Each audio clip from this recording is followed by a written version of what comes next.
In this module, we will discuss the terms of trade between agriculture and industry. Terms of trade refers to the ratio of prices of exports to imports between trading countries. There are large number of commodities which are exported and imported by trading nations. It is therefore necessary to make unit value index of exports divided by unit value index of imports. If terms of trade are favorable to a country, it means an increase in unit value index of exports compared to unit value index of imports. Commodities imported and exported are graded, which are accounted for in making index numbers. Percentage change in terms of trade can be calculated by dividing the index of unit price of imports divided by index of unit price of exports multiplied by 100 and deducting 100 thereafter. If index of unit price of import is 125, which means that import prices have increased by 25%, and if index of unit price of export is 105, that means export prices have increased by 5%. Export prices have increased at a smaller rate than the import prices. In other words, import prices have increased much higher than export prices. Marginal terms of trade for the year is 125 divided by 105 multiplied by 100 is equal to 119.05 minus 100 is equal to 19.05, which is the percentage change in terms of trade for the year of making index. If index of unit price of import is 105 and the index of unit price of export is 125, then terms of trade index would be 105 divided by 125 is equal to 84 minus 100 is equal to minus 16%, and the terms of trade would be minus 16%. Plus sign shows that marginal terms of trade have been unfavorable and worse, which means import price have increased more than the export prices. If volume of exports remain the same, the volume of imports for these exports would be smaller compared to preceding year. Minus sign shows favorable marginal terms of trade, which means export prices have risen more than the import prices. That is, the same volume of goods exported will buy more imported goods.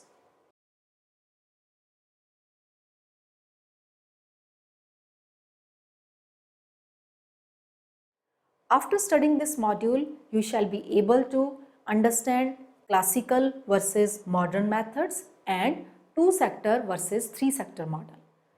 Understand manufacturers versus primary products and economic policies of the North and UDCs.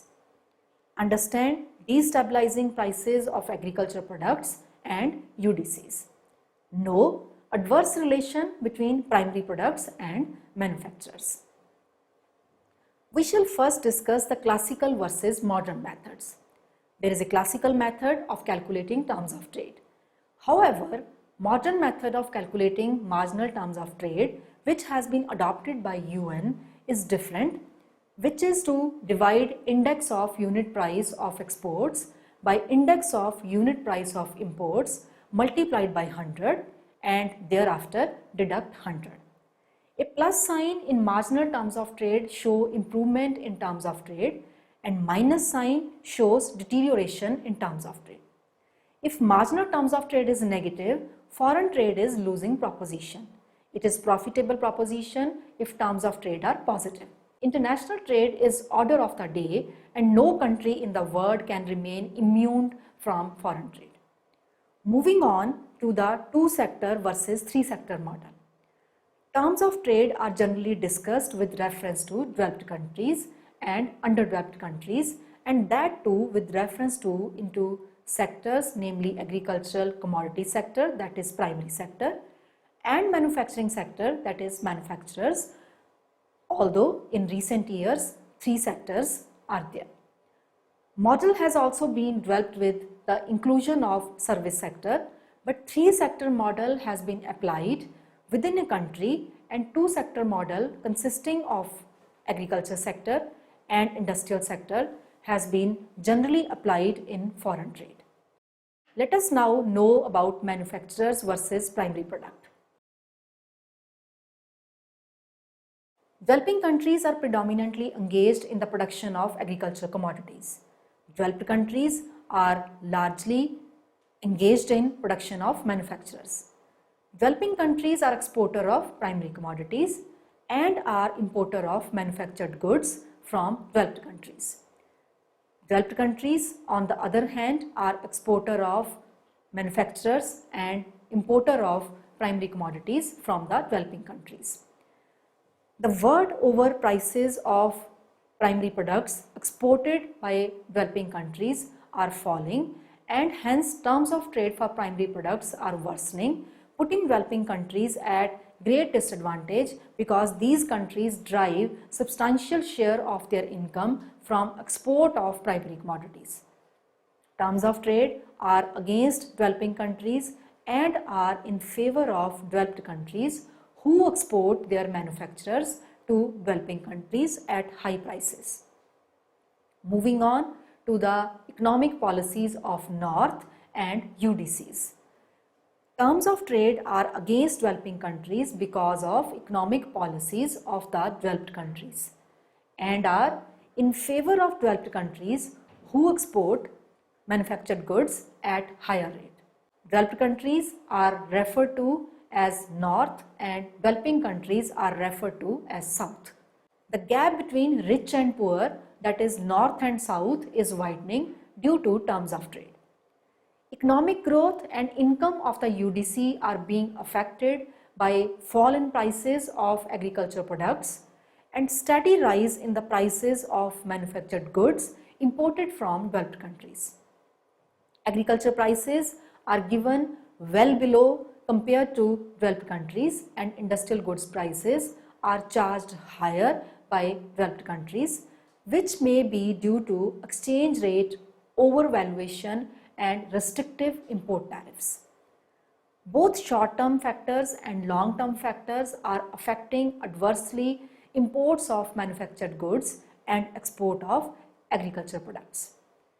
Short-run factors are changes in crops and monetary conditions, etc. Long-run factors are changes in technological upgradation, technical innovations, changes in income, taste and preferences, etc. All these factors work to the advantage of developed countries and disadvantage of developing countries. Next, we shall discuss the destabilizing prices of agriculture products and UDCs. The matter of destabilizing prices of agriculture products of underdeveloped countries attracted the attention of UN in 1952. The UN report suggested buffer stocks and setting up marketing board for agriculture products which increase their adaptability to weather and market conditions. Are advised developed countries not to indulge in bulk buying and stockpiling of primary products practices as they result in unstable prices affecting adversely the interest of underdeveloped countries. According to economists, a fall in the prices of agriculture products of UDCs in 1956-57 by 7.5% led to loss of export earning of UDCs by $35,000 to $40,000. Developed countries in turn are also affected adversely to some extent because of the fall in the demand for manufactured goods by the underdeveloped countries following fall in the price of agriculture products.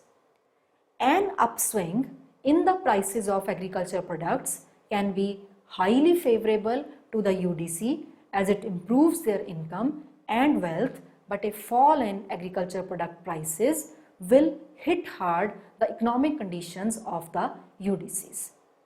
Now we shall discuss the industrialization and the UDCs. The wide disparities in level of income between UDCs and developed countries have inspired the UDC to industrialize so that they can achieve higher rates of economic growth and raise the standard of living of the people, for which import of capital goods from developed countries and export of agricultural products was imperative. However, in view of falling prices of agricultural products and increasing prices of imported capital goods have adversely affected industrialization of UDCs beside capital efficiency and technological improvement deficiency, which are widely found in UDCs. Now let us discuss unfavorable terms of trade and India. Before 1974-75, India's terms of trade with trading countries were favorable. Index of unit value of export was rising faster than the index of unit value of imports. However, since 1974-75, terms of trade have been generally against India and favorable to developed countries. Prices of Indian exports were rising at smaller rates as compared to the prices of Indian imports, which were recording higher growth rates per annum. The problem of adverse terms of trade can be tackled by import substitution so that commodities which are imported in India are produced at home or their substitutes are found. Secondly, export promotion can also solve the problem arising out from adverse terms of trade. For instance, there is no need to import electronic goods, toys, etc. from abroad as they can be produced in India. Made in India campaign of the government is warranted stop to tackle the problem of adverse terms of trade and low rate of economic growth. At one time, international rates of growth to trade in manufacturers and trade in primary products are closely related. It was held that manufacturers entered in world trade mainly due to buy primary products. Subsequently, growth of trade in manufacturers increased because of willingness of manufacturing countries to trade amongst themselves. Meyer, in his book Terms of Trade, has analyzed determinants of terms of trade of manufacturers from 1880s to 1950s, which relate growth of trade in manufacturers to the growth of total trade and rate of growth of production of manufacturers. Next, we discuss the adverse relation between primary products and the manufacturers. Conventional two-sector analysis of terms of trade shows that the industry sector is direct beneficiary of adverse terms of trade against agriculture sector. If terms of trade are favorable to industrial sector, they are unfavorable to agriculture sector and vice versa. Domestic terms of trade and the three-sector model. Three-sector analysis of terms of trade can be done within a country. It is contended that investment in other sectors of the economy like industry and service sector can be financed by agriculture surplus as was done in Russia. Thus, domestic terms of trade were regarded as an instrument to transfer surplus resources from agriculture sector to other sectors of the economy. It has been found in some studies that transfer of resources out of agriculture to other sectors is possible if productivity of agriculture is raised. In some countries, agricultural productivity has been raised at the initiative of the government by adopting effective agricultural price policy, which made it possible to transfer resources from agriculture to other sectors of the economy. Terms of trade favorable to agriculture may be used to extract surplus from agriculture to finance development of industrial sector and the service sector. It should be noted that agricultural terms of trade improve. The adversely affected are poor people, both in rural and urban areas, as with the rise in the prices of agricultural produce, they have to spend more money on food, adversely affecting their economic conditions. Now coming to India and multi-sector terms of trade. Multi-sector terms of trade analysis in case of India has been done in a PhD thesis by Surajit Deb, who has found in his empirical study that terms of trade gain in Indian economy has been availed by the industrial sector. Many countries of the world, including India, have been slowed down in industrial sector. Economic policy for correcting adverse terms of trade against agriculture sector has resulted in high cost agriculture in the developing countries following price protection by the government.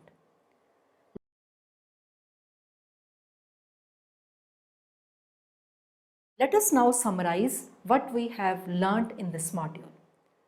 Terms of trade as a policy instrument is used to correct bias against agriculture, which is a weak instrument for increasing agricultural growth.